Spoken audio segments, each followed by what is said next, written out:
Encuentro, enfoques y contrastes de ideas para la construcción de una ciudadanía informada, inclusiva, con justicia social y participación democrática. En voz alta. Muy buenas noches. Gracias nuevamente por el favor de su atención. Estamos en su programa En Voz Alta. Nuevamente saludo con mucho cariño y respeto a nuestros panelistas, María Alemán. Buenas noches. Y Arturo Maximiliano. Buenas noches. Continuamos con el tema. Vamos a tener dos temas muy interesantes, pero el primero a abordar es nuevamente un tema electoral. Y tiene que ver con esta forma en la que vamos a votar el próximo domingo 2 de junio. ¿2 o es 4 de No, es 2. Es 2. Es 2 de junio. Domingo 2 de junio. Que faltan prácticamente pues, como 200 días, 190 y tantos días, porque se dice muy largo, falta un año, ¿no? Pero ya no falta un año, falta mucho menos de esto, ¿no? Entonces parecería ser que ahora hay dos coaliciones muy cantadas, la coalición que forman el PAN, el PRI y el PRD, y la coalición que forman el Movimiento de Regeneración Nacional, Morena, el PT y el Partido Verde. Y esto pasa por el tema de las coaliciones, ¿no? Entendemos que la coalición es una conjunción de partidos que se presentan con un candidato en común, ¿no? Aunque se diferencia de las candidaturas comunes. Y esta coalición, por lo menos ya se dio en la candidatura a las presidencias de la República. Por un lado, Xóchitl Gálvez encabezando una coalición, por el otro lado, Claudia Sheinbaum. Pero se replica en los cargos federales. Entonces, el pasado 19 de noviembre vencía el plazo para que se presentaran los convenios de coalición de diputados federales y de senadores de ambas coaliciones, porque el día 20, que fue el pasado lunes 20 de noviembre, iniciaban el tema de las precampañas, ¿no? Y nos encontramos con sorpresas, ¿no? Si bien todavía no se conocen bien los términos de los convenios de coalición y que estos a su vez pueden ser modificados en el trayecto antes del inicio de la elección, pues la primera sorpresa la da el PRD, diciendo, bueno, pues yo sí voy con el candidato a la presidencia de la República, que es Xóchitl Gálvez, pero en materia federal, y aquí hay una palabra en su comunicado que me llamó muchísimo la atención, que dice que no se tomó en cuenta... A los perfiles del PRD, ¿no? No, dice la aportación cualitativa del PRD a la coalición. ¿Sí? Entonces, ya cuando ponen la palabra cualitativo, quiere decir que la ponderación fue cuantitativa, ¿no? Y no hubo acuerdo. Y eso pues dice, bueno, ya vamos a tener los candidatos, entonces ahora va a haber una coalición para la presidencia de la República, pero coalición nada más PAN y PRI en las posiciones federales, es decir, las diputaciones federales y el Senado de la República. ¿Y eso qué opinión te merece? A mí me parece un error terrible de PRD. O sea, me parece un error estratégico porque al final del día, pues la tendencia electoral de sus números pues es en decadencia en los últimos procesos electorales, y porque siglar solos a sus candidatos es prácticamente perder registro. A mí me parece muy, muy delicado. Entiendo que puede tener un origen de una... incluso yo creo honestamente que es una estrategia interna para poder tratar de meter presión. Como bien dijiste, si bien ya se firmaron los convenios, todavía hay posibilidades de modificación o por lo menos de ir con sus candidatos. Yo creo que esa es la apuesta del PRD. A lo mejor tienen 2 o 3 perfiles que quieren sí posicionar y que aunque no fueran siglados por el PRD, si fueran siglados por alguna otra fuerza de la alianza, o no sé, pero que privilegiara a estos perfiles, que sí se les diera sus espacios. Yo creo que más bien es un... de hecho, ya lo hemos visto en toda, digamos, la vida de la alianza. Hemos visto cómo el PRD de pronto se siente excluido de las mesas de negociación, da algunas señales hacia afuera de ruptura, por ponerlo así, y entonces... lo vuelven a integrar y lo vuelven a juntar, si lo podemos hablar en palabras muy coloquiales. Yo creo que es más es ese tema. Entonces, ¿tú lo sientes real y no es una estrategia? O sea, ¿sí sientes que realmente hubo un no acuerdo y que decidieron ir por separado, o es parte de la estrategia de la Alianza por México? Yo creo que es parte de una estrategia del PRD. O sea, no está consensado y se fueron por su... Sí, yo creo que es parte de una estrategia del PRD para ganar lugares y posiciones dentro de las negociaciones de la alianza. ¿Tú sientes que podría ser el clásico sentimiento que a veces tienen? Cuando hay coaliciones, parecería ser que el partido que menos votación tiene siempre tiene el sentimiento de que le van a hacer el efecto popote, ¿no? Y que al final de cuentas, al momento del tache de la boleta, si no va solo, puede perder el registro. ¿Así lo sientes? ¿Coincides? Pues mira, podrían estar estirando la liga, ¿no? Si todavía hay margen para que ya no sabes que siempre sí 20. Lo que yo podría percibir previo a esta rompimiento, al menos para las posiciones legislativas, pues es que no le iba a tocar nada de mano, o sea, no iba a mano en nada. Inclusive si me dices que podría haber ido en la lista nacional de senadores, pues yo creo que le tocaría un número de los que es muy difícil o apenitas se pudiera quizá pellizcar la posibilidad de entrar con un senador. Entonces, en las gubernaturas ni hablar, ¿no? Que ahora, perdón que te interrumpa, pero ahora que mencionas el Senado, Artur, creo que una de las posiciones cualitativas que más están defendiendo quizá es la posibilidad de encabezar el Senado de la Ciudad de México con Cházaro, que es uno de los actores principales al final del día, el PRD. Entonces es una manera a lo mejor hasta de presionar, ¿no? Y Zambrano en una pluri, ¿no? Por Exacto. el Senado, ¿no? En la lista nacional. Entonces, el tema es que creo que no estaban llevando mano en nada, ¿no? Empezando también por la capital. Insisto, ni hablar de las gubernaturas. No veo una sola gubernatura para un perfil que esté identificado o que sea militante del PRD. Entonces, pues seguramente ahorita dijeron, bueno, nos salimos y a ver si nos atraen con algo, ¿no? A ver si cambia el planteamiento. Y creo que no le ha ayudado al PRD. Yo no sé qué porcentaje nacional pueda tener, ni siquiera trato de pensar en el histórico cuánto representa, no sé si lo tenga alguien de ustedes, cuánto representa el PRD no lo traigo, en el histórico de las votaciones recientes, pero... Debe ser más del 3%. Bueno, por el registro tiene. ¿no? O sea, pensemos que está en el... 6, ¿no? Por ahí. Pero, oye, y va de nuevo, creo que al PRD es uno de los partidos que le ha afectado mucho esta situación de las famosas encuestas y que aún así sin encuestas parecen dar una ventaja sólida a Claudia Sheinbaum en el proceso presidencial, y entonces ya eso que era ese apetitoso 5% porque puede ser el diferencial, pues no es, y probablemente los dirigentes de PAN y de PRI digan, no, nuestra prioridad son los cargos legislativos, es colocarnos en los legislativos. Y en ese tema pues empieza un tanto cuanto el agandalle de posiciones, y los del PRD pues han de estar o habrán estado como los chinitos, nada más milando. Entonces pues supongo que dicen, mira, a lo mejor de jugárnosla solos en algún lugar que podamos echarle ganas y sacar algunas posiciones. Y yo creo que arriesgado, como dices tú, María, muy arriesgado, pero pues a lo mejor esa es la razón, el fondo de esta separación, ¿no? Yo, si por primera ocasión el PRD, bueno, no, a lo mejor primera, ha tenido varias, ¿no? No lo conozco a profundidad, pero una decisión de esa naturaleza parecería ser que de momento les interesa más el registro que las posiciones ¿Pero tú legislativas. crees que ir solos les ayuda al registro? Yo no lo creo. No. Yo creo que ese es exactamente lo que están poniendo en riesgo desde mi punto de vista. Yo creo que no había la suficiente posibilidad. O sea, tú cuando ves la boleta, iban a aparecer los cargos a senadores, Juan en las 3 boletas. La posibilidad que tuvieran ellos de poder rescatar su registro sería que ese Juan, que regularmente iba a ser del PAN o del PRI, pidiera el voto por el PRD, y eso no iba a pasar. O sea, te voy a poner aquí el ejemplo, ¿no? Local, ¿no?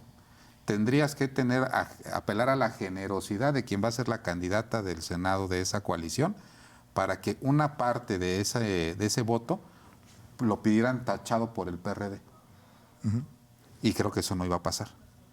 Y no iba a pasar en Querétaro, y creo que no iba a pasar... Pero cuenta si va tachado por los 3, ¿no? No, para el candidato sí. Pero si no tienes el candidato... Pero depende del convenio de coalición, que eso es lo que hay que ver. Porque en el convenio de coalición se puede establecer cómo van a estar como cuantificados Porque puede venir que, digamos, de todos los de la coalición se establezca un porcentaje. No, esa es lo que precisamente se votó en contra, que fue el tema del impedir la transferencia de votos. La vida eterna, ¿no? La cláusula de la vida eterna, que ya nada más está, de los que yo tengo identificados, en el Estado de México.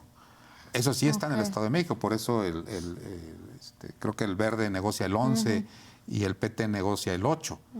Y parecería que crecieron. O sea, en Querétaro ya no es posible eso. A nivel federal no es a posible. Nivel federal. No es posible. Entonces, hubieran tenido que apelar a que los candidatos del PAN y del PRI le dijeran a 1 o 2 de cada 10. No traía eso en el radar. Fíjate. Oye, por favor, vota por mí, pero tacha PRD. Yo no veo aquí a la candidata del PAN diciendo, oye, pues ayúdame con unos votitos ahí para el PRD. Entonces, yo creo que cuando vieron el tema de la realidad y que les ofrecían algunas posiciones, a lo mejor no las que ellos querían, tuvieron que tomar una decisión, insisto, de partido, más allá que de cargos. Te voy a poner un ejemplo. Si fueras candidata del PRD, te podrían decir, oye, tú sí tienes tu distrito y vas a ir con PAN, PRI, PRD y tu distrito se va a ganar. Sí, pero se va a ganar con voto PAN y se va a ganar con voto PRI. ¿Sí? Pero entonces ponemos el riesgo el partido. Entonces, ¿qué es lo que van a tener ahora? 300 candidatos a diputados federales y 64 candidatos al Senado. A estas alturas, yo pidiendo no lo veo. el voto para el PRD. O sea, no digo que lo vayan a alcanzar. Yo no lo veo sucediendo. Pero creo que era lo más razonable en tema de rescatar el registro, ¿no? Yo lo veo muy delicado, muy arriesgado, sobre todo porque estamos al cuarto para, más bien al cuarto para la hora. Estamos sobre la hora. Entonces yo lo veo sumamente delicado y arriesgado. A mí me parece que es una estrategia más bien de presionar en la mesa para ver qué más, o qué pueden lograr. Pero aventarse el paquete de buscar a estas alturas, finales de noviembre, 300 candidatos y candidatas, no lo veo sucediendo. Quien lo ha vivido sabe lo complicado de eso. O sea, es muy difícil. Y además, dicho con todo respeto, por el PRD. O sea, al final de cuentas, un partido que territorialmente ha perdido muchísima fuerza, entonces no hay muchos perfiles posicionados en términos de tierra. No habría incentivo, pues. No habría incentivo. O sea, al final de cuentas, sí, no hay incentivo. Entonces, yo creo que sería un balazo en el pie. Pues digo que fue muy delicada la decisión de decir, bueno, ¿qué quieres? 5, 6 o 7 legisladores en los congresos, en el Congreso, en ambas cámaras, pero sin registro.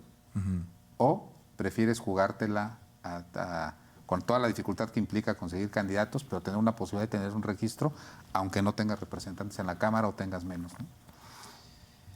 Ay, Charlie, te iba a decir, te iba a contestar con un tema, pero bueno, no, pues, también es un tema de números, y no solamente números legislativos.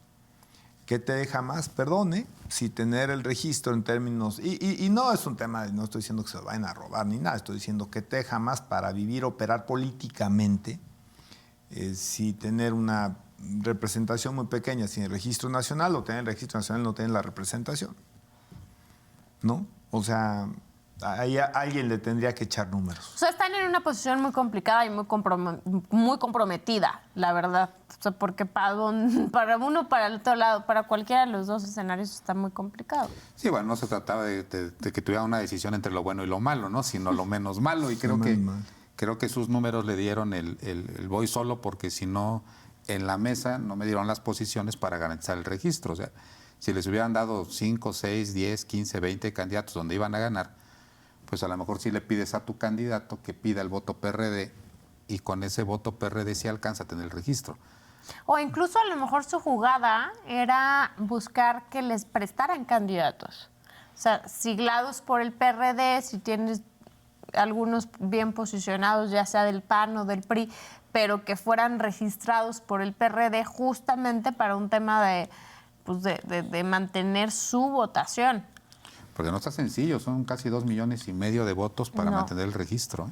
La verdad es que yo estoy estoy convencida que es una estrategia para que dentro de las negociaciones en la mesa pues puedan ganar un poco más porque de otra forma me parecería ya muy arriesgado a estas alturas del proceso intentar algo nuevo. Y creo que podría tener otro elemento como de que lo repensaran PAN y PRI en un momento dado.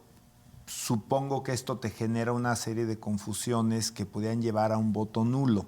Correcto. ¿No? Porque en la presidencial vas con los 3 partidos, en las federales no irías con los 3 partidos y se te va un porcentaje en los nulos. En Querétaro pasó en el 2012. 2012. Pasó en el 2012. Que inclusive yo coincido, porque al final también dentro, no recuerdo si en el comunicado como tal o en algunas de las declaraciones que escuché o leí, pero decían, a ver, con la candidata, o sea, con Xóchitl, sí, incluso como que la involucraban un poco en la narrativa. Yo lo entiendo y lo leo ya en mi interpretación, en el ánimo de decir, la más afectada eres tú, comadre, ¿no? O sea, o intervienes y pones como mano dura en el tema de las negociaciones de los dirigentes, o la que más perjudicada va a salir eres tú. Así lo entendí yo. Por eso insisto en que es una estrategia de mesa. Y de verdad, bueno, yo saben que no tengo una admiración particular por el perfil político de Xóchitl. El tema es si esta situación a quien se le está desbordando es a ella o a los partidos. A los partidos, sin lugar a dudas. Porque ya estamos viendo con el tema ahora del PRD, lo estamos viendo con el tema de lo que pasó en la Ciudad de México con Adrián Rubalcaba. En fin, ¿no? O sea, donde se toman decisiones que ya son los tiempos donde ya no le puedes dar ya al siguiente día, al siguiente mes, sino que ya empiezas a tomar decisiones, va a ser que está habiendo escisiones, ¿no? Y yo lo que no sé es quién no está parando el sangrado. Si no hay un liderazgo de Xóchitl para tratar de conciliar, o de los líderes de los partidos, o como platicábamos, no hay una convicción de ellos que puedan perder posiciones en las cámaras, pero que las van a recuperar en gabinete, un gabinete el cual pues, nunca va a existir. Y realmente yo insisto en la teoría, creo que fue una decisión de qué me es de más utilidad. Pues los que estaban sentados ahí, yo creo que dijeron, bueno, creo que tenemos, entre los dos escenarios que estaban complicadísimos, el menos peor es tener 300 candidatos e ir por los 2 millones y cachito de votos que se requieren para tener el tiempo al tiempo, ya veremos, a ver qué. A ver qué es lo que se da. Es. Porque ya los convenios están registrados, ¿no? Parecería ahora, pasando a la otra coalición, que Morena, Verde y PT se pusieron de acuerdo. La última nota que decían era que iban juntos en 22 estados de la República para el tema del Senado y 230 diputados federales. Eso es... ¿Alianza total? ¿Eso es es parcial? Es parcial. Porque son 22 de 32 y... No, pero según yo la denominación, esa sí es de memoria, porque yo siempre en el tema electoral tengo mis lagunas, si se le llamaba total a partir de cierto número de espacios en la Cámara de Diputados y Senadores, pero entonces entendemos que es parcial. ¿No? Entendemos que es parcial y entendemos que el gran tema era si en algunos estados esta coalición representaba cerca del 66% de la votación y la otra coalición representaba el 17-16. Pues en el tema del Senado, si iban los dos en coalición, pues lo que se daba es que aquí se ganaban 2 senadores y aquí se cedía 1. Entonces, al parecer en esos 10 estados la estrategia debería de ser separar a Morena del Verde y el PT, para ver si el Verde y el PT pueden ser la segunda fuerza. La primera minoría. La primera minoría, ¿sí? Y que entra. Y que entre en 3. Sí. Y entonces mandar a la otra coalición a un tercer lugar. Entonces, ¿cómo garantiza si no puede haber 2 coaliciones, no? Pues esta es una coalición y estas son candidaturas comunes. Y que en esa lógica podría sí ser realizable el plan C. Sí. Porque bajo la otra no hay manera. Porque es que hay que recordarle a la audiencia que en el tema del Senado entran, digamos, los 2 perfiles de la fórmula ganadora, ¿no? El hombre, la mujer o el hombre de la fórmula que gane, que quede en primer lugar, y entra una primera minoría que es el que encabece o la que encabece la segunda fórmula. Y entonces a lo que se refieren aquí es que esta estrategia de decir en algunos estados vamos todos juntos, y en otras vamos a jugar por separado con el ánimo o con la ruta de que el segundo lugar sea del PT o Por ejemplo, Chiapas. del Verde, ¿no? Y entonces de alguna manera se aseguren que los tres curules, los 3 senados que entran sean aliados. Te voy a decir, por ejemplo, el estado de Chiapas, ¿no? No he visto el convenio de coalición, pero casi estoy seguro que es uno de los estados en donde van a ir separados, ¿no? Porque ya sea que Verde gane las 2 del Senado y Morena gane la primera minoría y la coalición siguiente, bueno, ahora sin el PRD se antoja un poco más, un par de puntos más complicado, ¿no? Y entonces parecería que esa sería la lógica de los 10 estados en donde no van no van juntos, y parecería la lógica de los cerca de 70 distritos federales en donde en las notas previas parecía que no se iba en coalición. Es decir, a la hora que encuentres eso que andas buscando y no aparece por ningún lado, Charlie, la lógica sería entonces que esas 10 fueran 10 estados con un muy importante posicionamiento de Morena, de forma que le dé para armar 2 equipos, como la selección A y la selección B, pensando que las 2 lleguen a la final. Así es. Correcto. O que alguno de los partidos aliados, en el caso del Verde o en el caso del PT, tengan su propio posicionamiento. Claro. ¿Sí? ¿No? En el caso de Zacatecas es PT, en el caso de Chiapas es Verde. Entonces dice, bueno, pues si aquí podemos llevarnos los 3, pues ¿para qué nos andamos peleando por 2? ¿No? Claro. Pues sí, suena lógico. Esa podría ser la lógica. Y la duda que nos surge también después es cómo se habrá puesto de acuerdo el PAN y el PRI. O sea, en los estados en donde gobierna el PRI Tenemos la misma duda.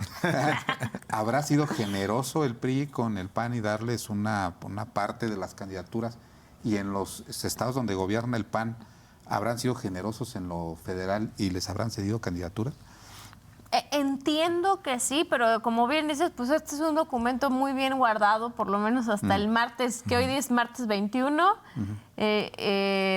Bueno, y de ahí para adelante, todos los días que de esta semana, pues igual, o sea, no hemos tenido información. Pareciera que sí habrá un buen acuerdo en el sentido de donde digamos, donde el PRI cedió, pues en algunos otros estados el PAN ceda, o sea que tiene que haber una reciprocidad. A nivel nacional, entiendo que en términos perredistas de lo cuantitativo y no lo cualitativo, ¿cómo se ve la coalición? ¿En un mismo peso en números PAN y PRI? O sea, no hay una separación como lo existe con el PRD en esta mesa, o sea, no la sienten. ¿Y cómo se mide? No sé, María, o sea, en ese caso, pues y yo me sumo a la pregunta. ¿No?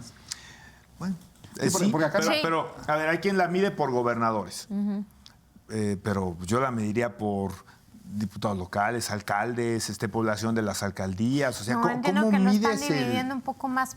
Por lo menos los números que en su momento yo conocí lo estaban dividiendo más por lo federal. Las diputaciones federales, el Senado, y ahí es un tema más como de intención de voto, ¿no? Y estaban muy parejos el PRI y el PAN. Más o menos cada quien traía entre 10, dependiendo de la encuestadora, entre 17 y 19 puntos, ahí oscilaban hasta los 20, ¿no? Y sí obedece también un tema región y local, o sea, regional y local, al final del día, en donde son gobierno unos u otros, donde tienen mayor fuerza, pero sí va influyendo. Por ejemplo, entiendo que la negociación de la Ciudad de México encareció bastante para otros estados. Creo que Querétaro es uno de ellos. Es decir, la Ciudad de México logró para el PRI a lo mejor posiciones que no estaban sobre la mesa dentro de la negociación de Querétaro. O sea, lo que traían en Querétaro, dijeron, lo sacamos de Querétaro y nos lo llevamos a la negociación de la Ciudad de México. Más bien, pues sí, o sea, al final de cuentas, es decir, pensemos que si en el escenario de lo federal a Querétaro al PRI le iba a tocar una diputación federal, pues el costo de la negociación de la Ciudad de México quizá les abra 2 posiciones federales al PRI. Ah, ok, o sea, el PRI se dio en la Ciudad de México y entonces puede cargar en otros estados. Están compensando de alguna manera. Entiendo que esa es la lógica un poco que se ha seguido, pero bueno, a ver, todo esto es chisme de radio pasillo, como decimos, ¿no? Nada oficial. Es que acá, por ejemplo, en la otra coalición hay hay una aparente ventaja de Morena sobre sus otros dos coaligados, ¿no? O sea, parecería que Morena es mucho más grande que los otros dos. Y porque lo es, ¿no? O sea, aquí Claro. sí en términos de medición evidentemente lo es. Así es. Entonces, acá digamos que la tentación de Morena va a decir, bueno, pues ¿por qué voy a ceder espacios si yo soy predominante, ¿no? en el sector? Y también seguramente hubo sus valoraciones de decir, oye, ¿qué pasaría si yo voy solo en Que es algunas una condición posiciones, ¿no? distinta. Yo creo que la condición en la que está electoralmente Morena posicionado porque es más homogénea, ¿no? O sea, la verdad es que es una fuerza política que tiene un posicionamiento, sí, varía evidentemente a nivel local, pero en general tiene por lo menos un punto de partida muy sólido. A diferencia del tema de la coalición de Va por México, en donde en algunos lugares el PAN prácticamente no existe y el PRI sí, o al revés, ¿no? En algunos estados pues el PRI casi no existe, pero el PAN sí. Entonces, al final eso te pone en una condición diferente la Hasta negociación. por registros, María, ¿no? En lo local. Claro. O sea, hay estados, digo, no, ahorita se me viene a la mente, creo que en Guerrero el PAN no tiene registro, por ejemplo, ¿no? Y seguramente en varios del sur no tiene registro. Eso es a lo que me refiero. O sea, al final del día eso te pone en una condición muy distinta, porque al final negociar desde la posición de Morena, decir, bueno, yo por lo menos constante tengo, no sé, Arturo debe traer más claro el número, pero por lo menos constante debo traer 20, 25 puntos, ¿no? Homogéneos. Bueno, pues evidentemente negociar con tus aliados desde ese punto, es decir, si eres el mayoritario. En cambio, en la negociación de Va por México es muy complicado porque al final del día atiende al tema local. Es decir, en algunos lugares el PAN puede tener arriba de 30 puntos y el PRI 5, y en otros lugares ser a la inversa, el PAN no existir y el PRI tener 30 puntos, ¿no? Entonces, ahí ya hace que la negociación sea diferente. Y que tengas que compensar, por así decirlo. Y que haya otros elementos llamados personas, mejor conocidos como gobernadores, que son un elemento adicional en la mesa. Claro. O sea, y qué bueno que sacas lo de personas, porque también perfiles. Yo creo que también algo que se está buscando es decir, ¿en dónde traes buenos perfiles? ¿No? Pero, digamos, si fuéramos los dirigentes de 3 partidos políticos y vamos a decidir sobre un estado donde no hay un gobernador de ninguno de los 3, pues es más sencillo, ¿no? Porque aquí son 3 y los 3 se ponen de acuerdo y no pasa nada, ¿no? Pero cuando hay un gobernador ahí, que en todos lados hay, ¿no? Aunque sea de otro partido, pues sin duda es un personaje que pesa. Claro. En lo local. Y entonces ya es un elemento más en la mesa. Entonces allá importan los gobernadores del PRI, los gobernadores del PAN, que se suben a la mesa de la toma de la decisión, ¿no? Como es el caso de Querétaro. Si fuera nada más una decisión de partido, sí, pero de repente yo creo que en la mesa dicen, oye, ¿y quién le va a decir al gobernador lo que acabamos de decidir? Yo casi pienso que los gobernadores son los jefes políticos en las entidades que gobiernan, y me refiero aquí a los del PAN, no sea a los del PRI, y creo que la decisión pasa primero por ellos, y los que tienen que decir, ándale, deja pasar a Dale chance. fulanito es el presidente nacional. Yo lo veo igualito. Y creo que además sí debe de seguir esa lógica. O sea, quitemos lo de Querétaro, pero creo que sí debe de seguir la lógica de que el que lleve mano es el gobernador o la gobernadora, porque al final de cuentas, si no se vuelve una negociación nacional, pero la negociación nacional no atiende a la realidad, a la rentabilidad electoral local, ¿no? Pero bueno, sí creo que los dirigentes de los partidos en este sentido están como un poco disminuidos. Sí. Y perdón la expresión, pero a lo mejor dando patadas de ahogados también a buscar cómo presionar a las y a los gobernadores de uno y otro partido para que acepten. Pero entonces esto obliga a que haya 2 mesas. La de los, ahora sí que iba a decir los directores técnicos, los presidentes de los partidos y la de los gobernadores. Pero fíjate, nos tenemos que ir al corte, pero yo voy a ser no me gusta ser el materialista del equipo, pero pues la importancia del gobernador en la mesa de negociaciones, porque va a pagar la campaña. Si no, no juega, ¿eh? O O sea, digamos que su único peso Porque es tienen estructuras, Carlos, Además, también. Y esas se lubrican y se mueven, ¿no? O sea, dice, ¿quieres tomar tus decisiones? Pues entonces tú págale, ¿no? Pero bueno, con este pragmatismo nos vamos al corte. No se vayan, regresamos en unos minutos. Regresamos. Sí, gracias nuevamente por continuar con nosotros. El siguiente tema en este segundo bloque, vamos a tocar algo que ha estado mucho en los medios de comunicación y que nos han comentado algunos de nuestros televidentes y radioescuchas que lo toquemos, que digamos pues más información, porque parecería que es un tema muy trascendente para los trabajadores del país, pero que poco se ha tocado, o se ha tocado tantas veces, Mari, no sé si coincidas que pues ya la gente no lo cree, ¿no? Pero que parecería ser que va a ser un gran tema ahora que vienen las campañas electorales, que es la reducción de la jornada electoral de 48 horas que hoy lo establece la Ley Federal del Trabajo como una jornada máxima. 48, ¿no? 48, porque dice, 6 días a la semana. Por uno de descanso. Por uno de descanso y la jornada máxima es de 8 horas diarias. Entonces, la propuesta, por lo menos así de los partidos de izquierda en la Cámara de Diputados, es impulsar la semana de 40 horas. Ya recordemos que quizá muchos de los que están escuchando ya trabajan la semana de 40 horas. El gobierno ya lo tiene ya desde hace muchos años.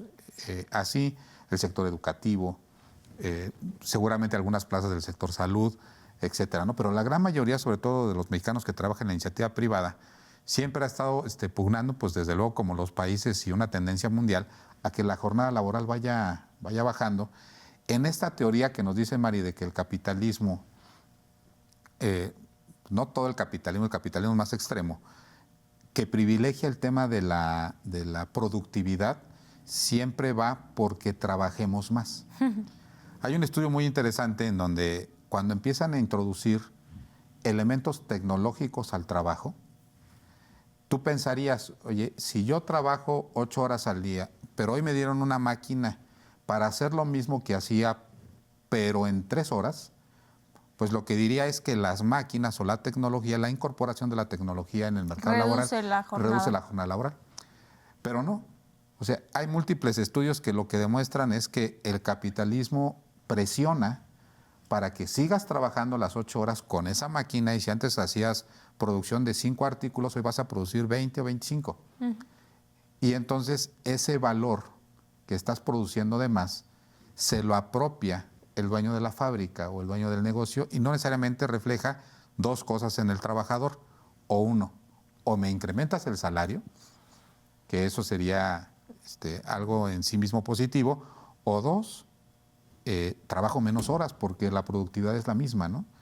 O las dos, ¿no? Trabajar menos y ganar más, como ya sucede en algunos otros países, ¿no? Pero tú ya estuviste ahí en la Cámara de Diputados y creo que te tocó ver algunos ejercicios de estos. ¿Por qué no pasan estas reformas? A ver, de entrada creo que es una de las reformas que más iniciativas tiene, es decir, que más diputados han presentado en algún momento, y hay que recordar que en la Cámara de Diputados a nivel federal se acumulan, a diferencia de que, por ejemplo, en la legislatura local, cada legislatura es como borrón y cuenta nueva. Aquí no, a nivel federal se van acumulando todas las iniciativas que se van presentando en algún tema en específico, y esta es una de ellas. Yo creo que se trunca de entrada porque no ha habido quizá un buen ejercicio de parlamento abierto de entrada, un buen ejercicio donde se escuche a todas las partes para llegar a un buen dictamen de consenso. Y de alguna manera pues también que construya equilibrios. Eso en la parte meramente legislativa. Yo quiero abordar este tema desde dos ópticas, más allá de lo normativo del proceso legislativo. Primero, y más allá de lo económico, yo quisiera abordar este tema desde su impacto en la salud mental y en la salud emocional, porque a mí me parece que efectivamente, aunque ya en la práctica para muchos es una realidad, para un porcentaje muy importante de mexicanos y de mexicanas no lo es. Y creo yo que tener tiempo de recreación, tiempo libre, tiempo de descanso es fundamental para la salud mental y emocional de nuestro país. O sea, hoy al día, porque además hay que hablarlo, ahora sí que netas y realidades, es que mucho del consumo de droga en nuestro país tiene que ver con cómo le hago para aguantar estas jornadas, porque no es solamente ir, o sea, coloquémonos en la realidad, no es levantarte fresco por la mañana e ir a trabajar 8 horas y listo. O sea, es para muchas mujeres la doble jornada o la triple jornada. Para muchos varones y mujeres también es tener 2 trabajos, ¿no? Porque si no, no alcanza. Entonces, el no tener la posibilidad de tener tiempo de descanso está haciendo que muchas personas se acerquen a consumir sustancias, muchas de ellas no legales, en el ánimo de decir, ¿qué hago para aguantar este ritmo de vida? Y lo vemos hasta en el consumo, si lo queremos ver desde el lado legal, de vitaminas, de cuánto, basta ver los anuncios de televisión para ver que si tómate esto y te va a dar energía 8 horas seguidas y pareces el conejito de una marca de pilas, ¿no? ¿Por qué? Porque efectivamente uno de los temas principales es este agotamiento físico, mental y emocional. Y creo que el planteamiento serio de una jornada que permitiera a la población tener 2 días de descanso, 2 días de conexión consigo mismo, con sus familias, con el deporte, con hábitos de salud, pues al final de cuentas tendría repercusiones muy positivas. Que hay un libro que es muy interesante que yo les recomiendo, que es El mito de la meritocracia. Ahí sostiene una teoría. La realidad es que esta cultura capitalista productiva nos ha vendido no solamente en México, sino en todo el mundo, la idea de que el ocio es malo. Sí. ¿Sí? O sea, si ustedes se fijan, ahí en su casa, pues ¿qué nos decían las abuelitas, no? El ocio es la madre de todos los vicios. Sí. Entonces se arraigó mucho en el tema de la cultura que descansar o estar haciendo algo era malo. Y aquí, por ejemplo, este autor tiene dos conceptos diferentes. Dice uno, ¿qué diferencia hay entre descanso y ocio?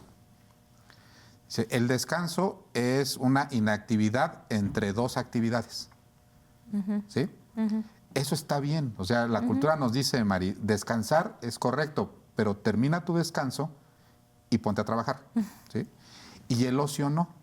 Dice, el ocio es la actividad recreativa como objetivo de sí misma. ¿Sí? Es, oye, ¿qué estás haciendo? Nada. Pero, ¿estás descansando? No estoy haciendo nada. O estoy yendo al campo. Oye, ¿a qué vas al campo? ¿Qué es lo productivo del campo? Nada. Entonces, esta teoría dice, bueno, nosotros estamos diseñados para el disfrute de la Tierra y el disfrute del planeta. Y entonces una actividad secundaria tiene que ser el trabajo. Pero esta cultura capitalista nos puso exactamente al contrario. Y yo casi te aseguro que tú eres como yo de estos que cuando estamos en el ocio hasta nos sentimos mal. Eso te iba a decir, tenemos tan inculcado esto que decías del ocio es la madre de todos los vicios, o el descanso, que es como o sea, casi que es algo muy malo. Entonces, cuando estás descansando o cuando estás no haciendo nada, literalmente, pues, o sea, te sientes culpable, ¿no? Es como, ay, no. Y te empieza a entrar ansiedad. Y te empieza. Y entonces dices, bueno, tengo que ponerme a hacer algo, porque si no lo hago, entonces algo malo va a pasar. ¿Sí? O sea, lo que tengo se me va a acabar. Y entonces empieza un proceso de falta de salud mental, precisamente por esto. Entonces, este tipo de iniciativas que dicen reduce la jornada laboral, lo que privilegian es el tema de que la gente se dedique a lo que realmente le gusta hacer. Hay quienes nos fascina el tema, o a lo mejor es un autoengaño que tenemos cuando dicen, no, es que yo no trabajo porque me gusta mucho lo que hago. Pero no deja de tener un componente de trabajo. Pero es trabajo, exacto. A mí me fascina lo que hago, pero es trabajo. Y me gusta tener tiempo para hacer otras cosas, ¿no? Para hacer ejercicio, para leer, para descansar, para, no sé, meditar, para ir a caminar, para hacer cosas que no necesariamente tengan que ver con trabajo. O que no tengan como fin la productividad de algo. Claro. ¿no? Entonces, eso ya lo describe como Sí. negocio, decía un maestro en la facultad. En la composición de la palabra negocio, ¿no? Es la negación del ocio. ¿Sí? O sea, Correcto. ¿qué estás haciendo? Pues es un negocio, entonces quiere decir que estoy haciendo lo contrario a no estar haciendo prácticamente nada, ¿no? Entonces, a mí me parece prudente, necesaria, Sí. que a la brevedad se pudiera aprobar esta reforma. Me parece que va a ser una plataforma electoral bastante interesante para quienes aspiren a una posición federal, llegar y hacerlo. Desde luego, pues hay una multiplicidad de argumentos que van a hacer el lobbying empresarial, porque van a decir, bueno, pues entonces quiere decir que me va a costar una sexta parte más la nómina. Ahora, que creo que va a empezar un poco la discusión similar a cuando se aumentaron los días de vacaciones, ¿recuerdas? Que fue interesante también escuchar al sector empresarial y específicamente yo escuché aquí a nivel local a algunos empresarios que decían, es que yo no esté de acuerdo con que se aumenten los días de vacaciones. Por supuesto que me gustaría que los trabajadores, mis colaboradores, tengan más días de vacaciones. Lo que pasa es que hay una condición de desigualdad. Entonces yo al final del día que hago bien las cosas, que hago el caminito del deber ser, me termina costando más que todas esas empresas que no hacen el caminito de forma correcta. Entonces, la discusión de fondo no es si más días o menos días de vacaciones o en este caso, si más horas o menos horas de jornada laboral semanal, sino cómo hacemos que todos tengamos las mismas condiciones para que entonces sí estemos en un mismo punto de partida y entonces sí haya una sana competencia, porque si no, pues pones en condiciones muy desiguales. Ese era uno de los argumentos que me parece válido y tiene que ver con un tema de regulación y con un tema de participación seria del Estado. Mira, la realidad es que por ejemplo, yo he escuchado a los empresarios decir, bueno, cuando vienen las reformas fiscales, ¿no? Pues antes de que me sacrifiques a mí, pues ve por todos los que no pagan, ¿no? Como una condicionante de decir primero igualdad y después vemos si todos deberíamos de estar en ese estándar, ¿no? Muy complicado de lograr. Y parece como patear la pelota o externalizar la decisión a un suceso que no va a suceder, ¿no? Por lo menos no en el corto plazo. Pero muy complicado de lograr, o sea, qué duro que lo tengamos que asumir así, ¿no? O sea, qué difícil que en lugar de decirle porque me parece que el planteamiento tiene toda la lógica del mundo, es decir, oiga, nada más todos, o sea, o todos coludos o todos rabones, literalmente, y que entonces tu planteamiento como Estado digas, no, es que es imposible, entonces pues mejor sigo apretando por aquí. Que la lógica del mercado diría, si en el mercado informal trabajas más horas y en el mercado formal trabajas menos, pues contrátate en el comercio formal, ¿no? En las actividades formales. Y también se da también el otro fenómeno, ¿eh? O sea, los acuerdos en donde, por ejemplo, en el sector de la construcción es muy común que tienen que trabajar el sábado, ¿no?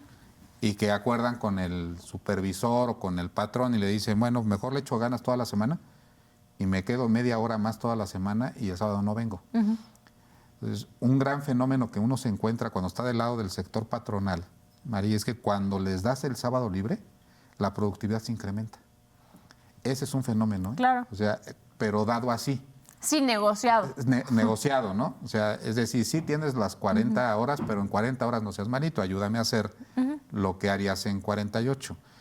Mi gran duda, yo he tenido las dos posibilidades de ser tanto patrón como trabajador, es en el momento en el que sea un derecho, Si va a tener esa misma posibilidad. si va a tener esa misma posibilidad, o vamos a terminar diciendo, vienes de lunes a jueves y por favor trájamelo de las 40 horas en 32, ¿no?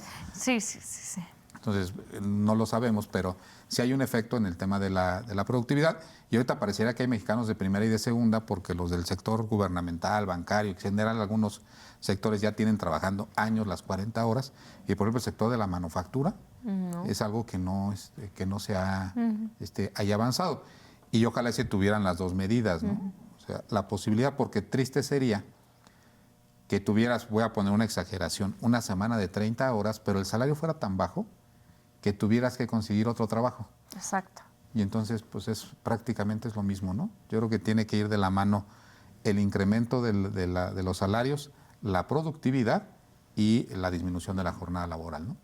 Sí, completamente de acuerdo, que eso es lo que te decía. Al final del día, mucho de esto viene que hay esta necesidad de tener dos trabajos y entonces cumplir con nada más el tema familiar, pues se vuelve, es que es humanamente imposible rendir de esa manera, ¿no?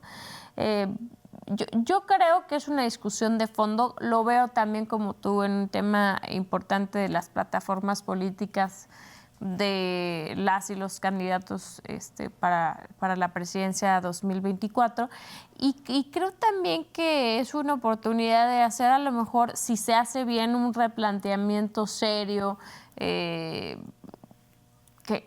traiga buenas consecuencias, ¿no? Al final para el país.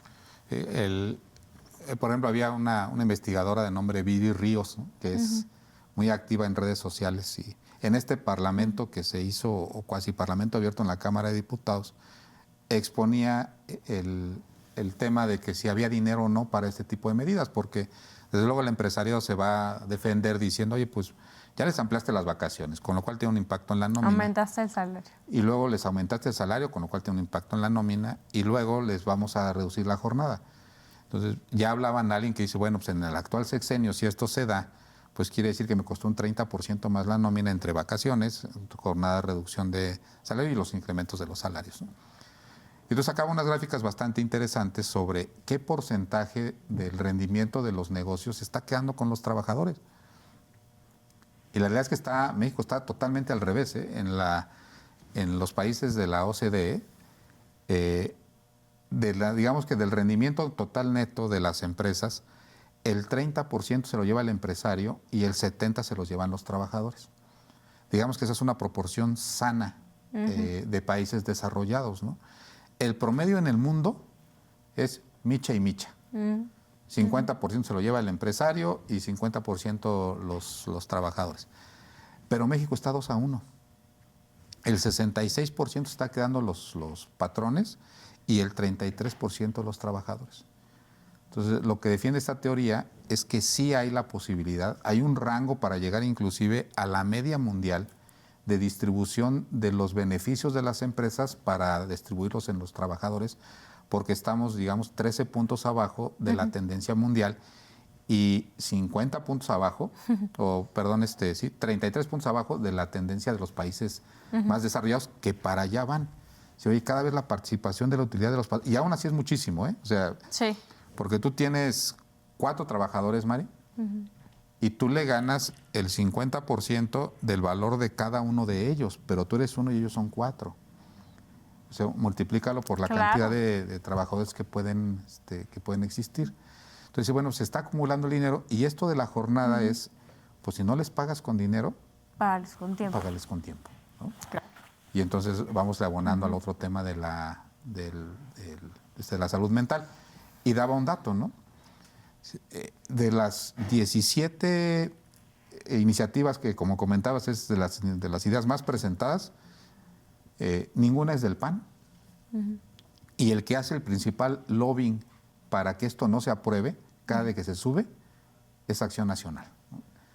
Entonces, me parece que es un dato relevante porque dentro de toda la vorágine de los procesos electorales, sí hay un partido marcadamente empresarial, es el Partido Acción Nacional. Así ha sido el sello siempre. Y luego, bueno, pues imagínate, ¿no? El tema de un partido metiéndose al tema del lobbying y los empresarios haciendo la presión, y aún así las mayorías no le avanzan. Entonces, sí, efectivamente, no han hoy tendrían las condiciones para hacerlo y aún así no lo hacen, ¿no? O sea, podríamos hablar de que Acción Nacional es quien visiblemente pone trabas para que esto se discuta, cuando menos, pero también cuando han querido que salgan cosas, las que me digas, y tenemos muchas en todos estos años, salen, ¿no? Hoy la condición numérica de la Cámara de Diputados y también de la Cámara de Senadores se presta para que si hay voluntad salgan las cosas. Entonces también evidentemente de la fuerza mayoritaria no hay la voluntad para que salga. O sea, te la compro al 100%. Es lo que quería transmitir. Decir, bueno, el PAN tiene la mayoría para poder bloquear algo así, pues no lo tiene, ¿no? Pero el empresariado sí. Entonces parecería ser que todavía este tipo de lobbying que tiene sus voceros todavía permea en todas las fuerzas políticas, ¿no? O tendrá que ser un cambio gradual que ya ahí se va a ir resolviendo conforme llegue la siguiente legislatura y el siguiente orden de gobierno, ¿no? Ojalá que le midan muy bien en el tema económico para que no vayan a generar distorsiones en el mercado. Recuerda que también esta iniciativa estuvo en algún tiempo puesta sobre la mesa en el tema de las mujeres. Que decía, bueno, toda vez que las mujeres tienen el tema de los cuidados de la casa, entonces que la jornada laboral de las mujeres sea menor. Y había voces, efectivamente, que decían, y yo coincido, que se genera una distorsión en el mercado, porque finalmente este tipo de medidas iba a perjudicar más a las mujeres, porque dices, bueno, pues, si contrata una mujer tiene tantas horas de jornada laboral, y contrata un varón y tiene más, pues evidentemente contrata un varón por el Es que mismo creo precio, que no es una discusión de género. Al final del día tendría que estar en un tema sí de labores de cuidado, pero pueden ser labores de cuidado que desempeñe un hombre y pueden ser labores de cuidado que desempeñe una mujer, ¿no? Sí. Pues muchas gracias por el favor de su atención. No se pierdan la próxima emisión de su programa En Voz Alta.